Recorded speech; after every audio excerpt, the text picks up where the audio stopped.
రోజు రోజుకి పెరిగిపోతున్న సైబర్ నేరాల నుంచి ప్రజలను అప్రమత్తం చేసేందుకు అధికారులు విశేష కృషి చేస్తున్నారు. తాజాగా ఖమ్మం జిల్లాలోని మధిర పురపాలకంలో మెప్మా పారిశుధ్య సిబ్బందికి ఈనాడు ఈటీవీ ఆధ్వర్యంలో సైబర్ నేరాలపై అవగాహన సదస్సును నిర్వహించారు. ఉచితంగా డబ్బులు వస్తాయంటే ఎవరూ నమ్మొద్దని సిఐ రమేష్ సూచించారు. అవగాహనతోనే సైబర్ నేరాలకు దూరంగా ఉండొచ్చని తెలిపారు. లక్కీ లాటరీ వచ్చింది, థమ్స్అప్ బాటిల్ మీకు 1 బిలియన్ వచ్చినాయి, 50 లక్షలు వచ్చినాయని.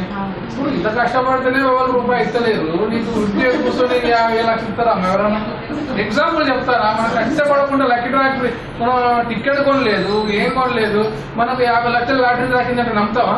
దీని అవగాహన ఒకటే మనకు మంచిది. ఎట్టి పరిస్థితిలో కూడా తెలియని లింకులు ఓపెన్ చేయకండి. ఎట్టి పరిస్థితిలో కూడా ముట్టుకోదాడు. బ్లూ కలర్ అని, రెడ్ కలర్ అని వస్తాయి, క్లిక్ క్లిక్ అని అంటే అస్సలు కూడా ముట్టుకోవద్దు. దాన్ని డిలీట్ చేసుకోండి, బ్లాక్ చేసుకోండి.